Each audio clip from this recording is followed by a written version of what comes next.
Wah,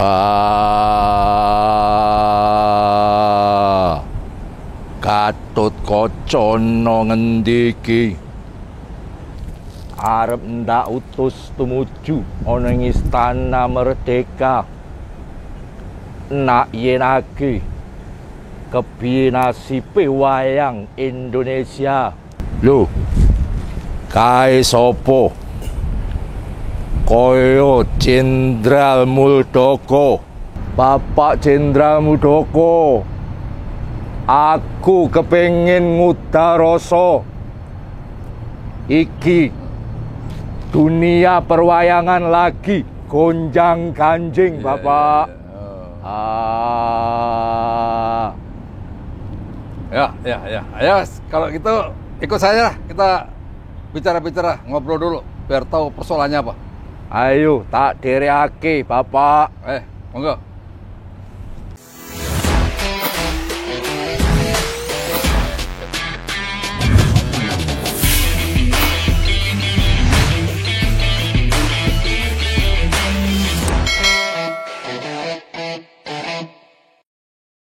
Assalamualaikum warahmatullahi wabarakatuh.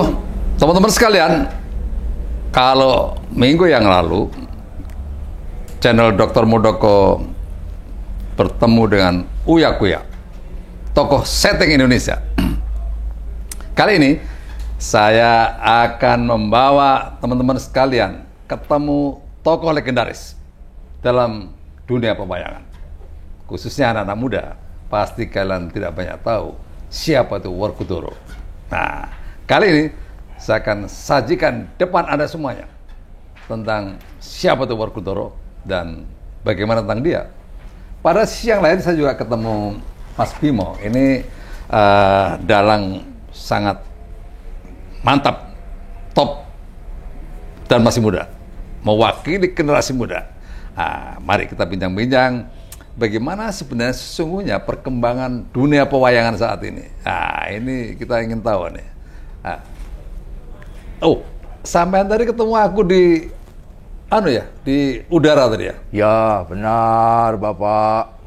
Wah, ini sekarang kita bisa diskusi nih. Mungkin ada persoalan-persoalan selama ini yang dirasakan ya teman-teman dari pekerja seni ya.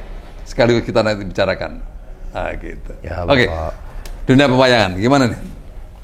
Saya cerita dulu nih. Izin, Bapak. Mohon izin. Werkudara mau matur. Selama 2 tahun ini dunia perwayangan gonjang ganjing didera oleh pandemi. Tidak ada job, tidak ada manggung, sampai Werkudara yang tadinya badannya besar jadi kurus kering seperti ini. Iya. Bagaimana ini Bapak Jenderal Muldoko? Nasib kami. Padahal kami juga sudah menyesuaikan dengan era digital saat ini dengan mengadakan pentas live streaming. Kami mohon pencerahan Bapak Muldoko.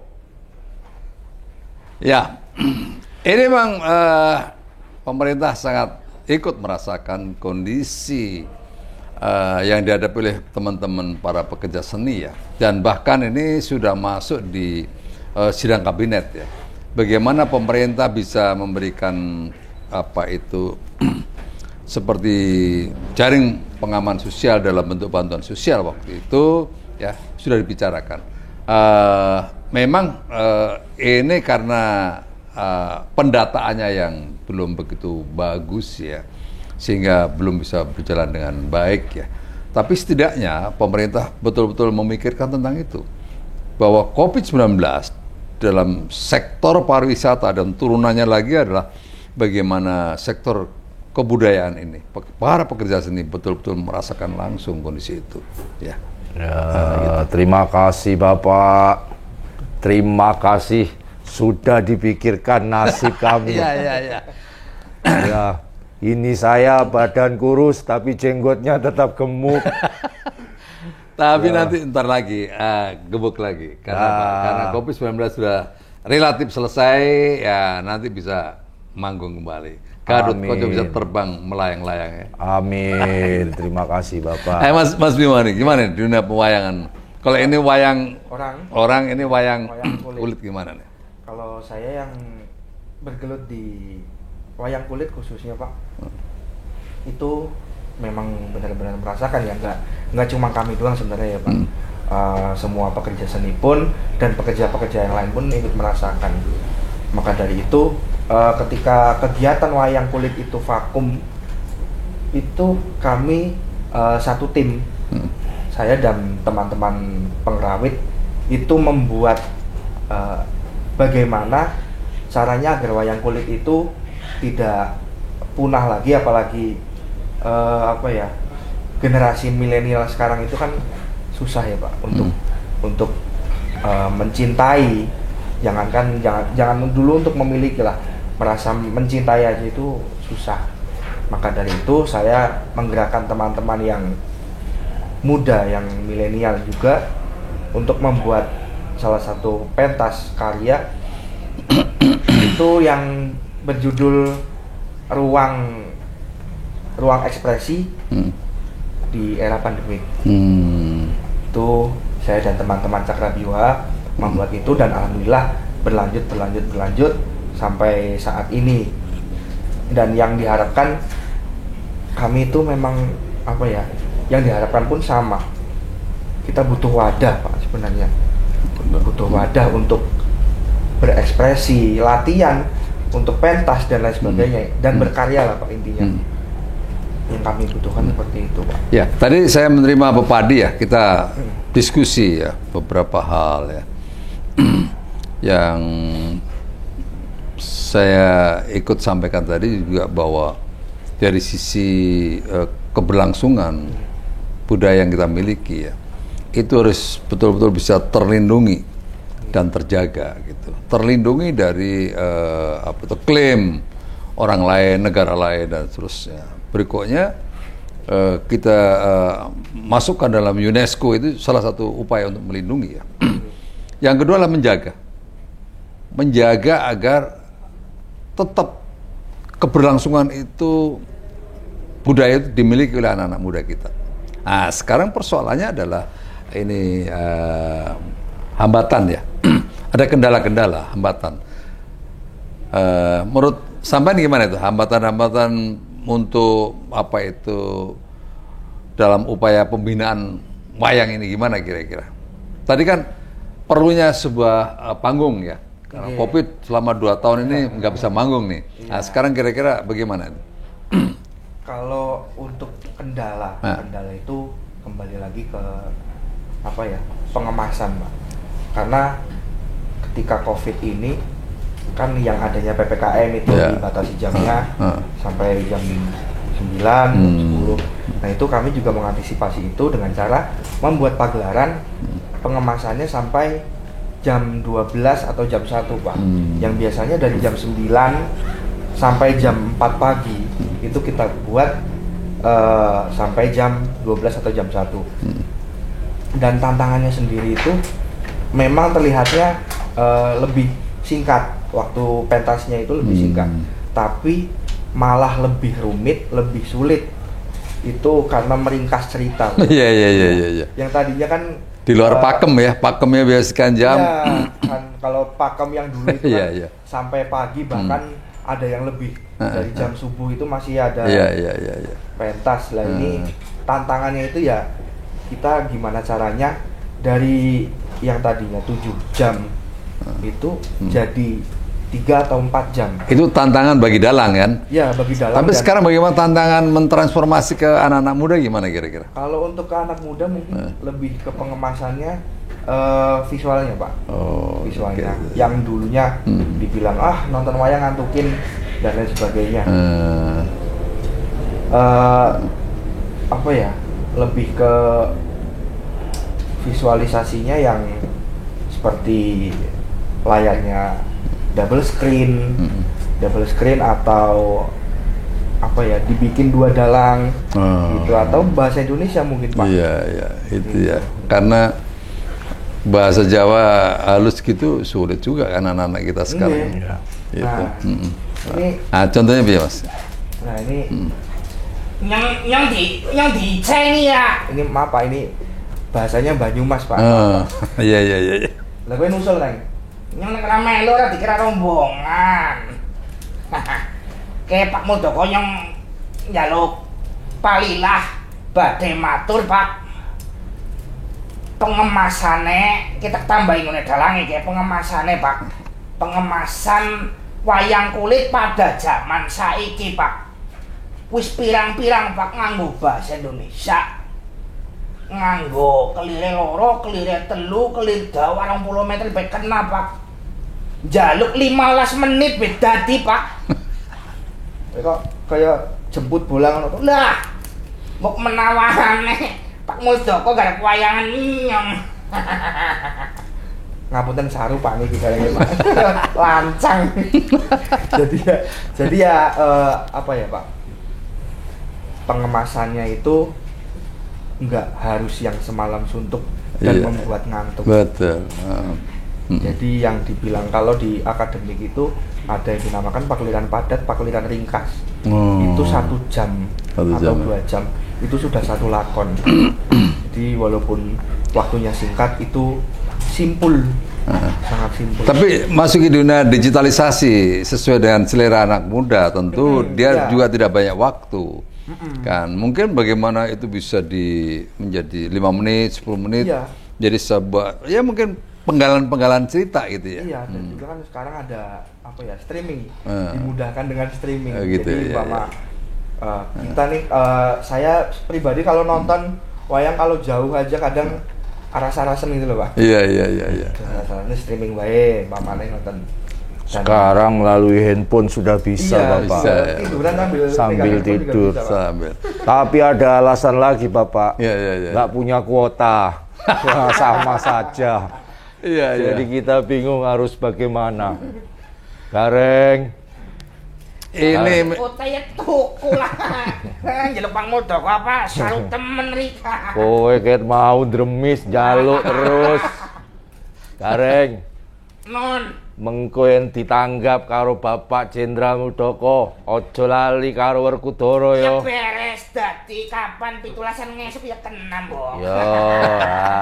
ah.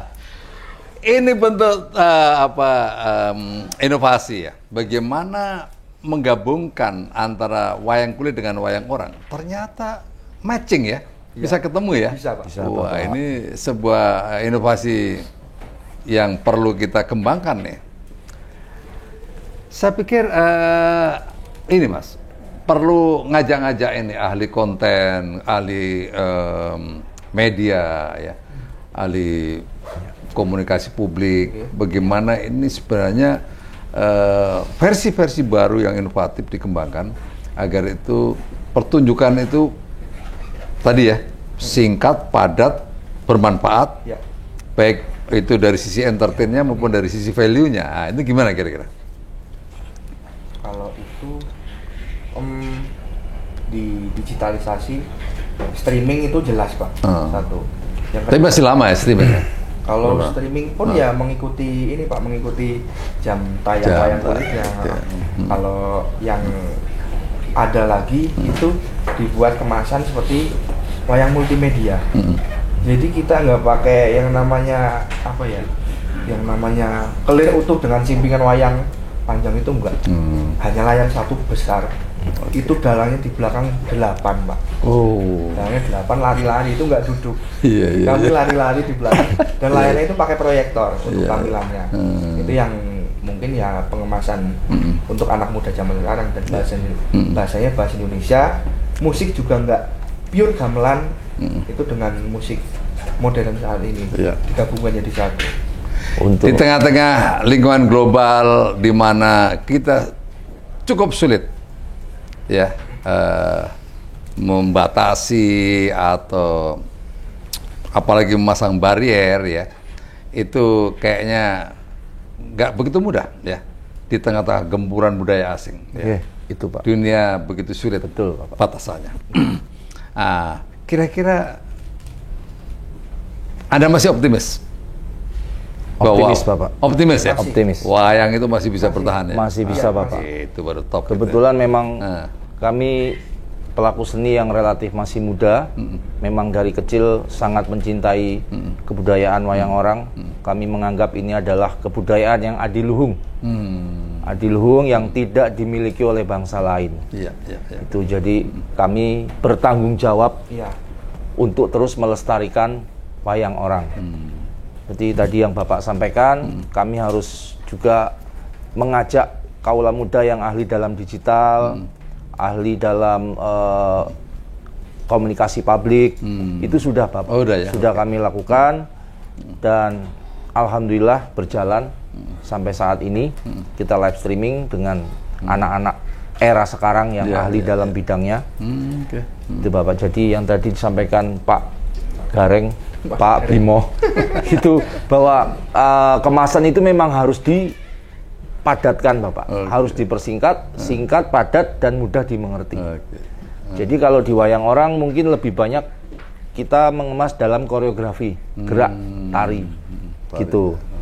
Dialognya sedikit, tapi penonton tahu maksud dan tujuan dari cerita itu. Aku tadi tertarik tadi bagaimana penggabungan komunikasi yang sangat bagus antara wayang. Coba ulangi lagi nih, wayang kulit dengan wayang orang nih. Nah, ini Pak. Dengan aktor yang berbeda nih. Ini ada Hanoman, Pak. Hmm. Modelnya pun kalau Hanoman yang dulu hanya biasa, maksudnya visualisasinya pun klasik. Kalau ini udah masuk ke era sekarang, penggabungan antara wayang Bali dan Jawa, jadinya seperti ini. Jadi kembali ke tadi, maaf, untuk tantangannya itu gimana caranya berkreativitas di media atau di tampilan, tapi di wayangnya juga Menyesuaikan ya? menyesuaikan. Oke. Jadi Ini caranya ya, Mas. sedulur Kadang Bayu nih Pak. Nah, Oh, Betul nggak? iya. Kadang Coba Bayu. gimana? Jadi kita punya dewa yang sama. Dewa Bayu itu adalah bapak dari Werkudara dan Hanoman. Makanya dia juga punya kuku, Bimo juga punya kuku. Tapi bedanya kalau Bimo punya kuku Bima, ini nggak punya kuku Hanoman. Sesuk tak Kalau di usul. pinggir-pinggir jalan ada kuku Bima, kuku Hanoman nggak ada. Ya Sesuk itu. tak usul gawe merek kuku Hanoman. Ya. Aku lah gelem kalah, Mas. Ya. Jariknya pun sama. Jarikmu koleng. Ya. Kakang Hanoman. Piye di? Kowe kok melu-melu ning istana arep ngopo? Aku mau eling-eling yo sak mobil karo kowe. Nadyanto aku mbok tinggal mau ning dalan. Piye carane aku tekan kene ben dikira rombongan. Kowe ngurang-ngurangi jatahku. Ya ora iso. Kowe enak aku ditanggap. Terus kowe melu, dadi jatahku kurang. Lho. Aku ki ning kene saling melengkapi. Oh, Kowe iya jajal. ngono. Kowe ning kene saka prol ngene iki ora? Lho. Ora iso. Iya. Ning kene iki dhewe saling melengkapi. Oh. Kayak ngono di. Aku yang koprol rusak mahkotaku lah. Di blak ngono malah ajur kok. Wis saiki kowe lan aku nunggal karep. Nunggal karep. Iya. Padha-padha matur ana ngarsane Bapak Jenderal Muldoko. Iya, Di. Piye karepmu? Amrih wayang ning Indonesia iki bisa lestari. Bisa mangayu bagyo. Berkembang. Kabeh pekerja seni wayang melu ngrasake urip sing kepenak. Iya. Tapi bahasane ndek iki 2 tahun wis mangan tempe. Ya. Saiki mangane muga-muga daging. Daging wingi aku mangan daging ning setahun pisan. Daging Tempe kurban. kuwi mau.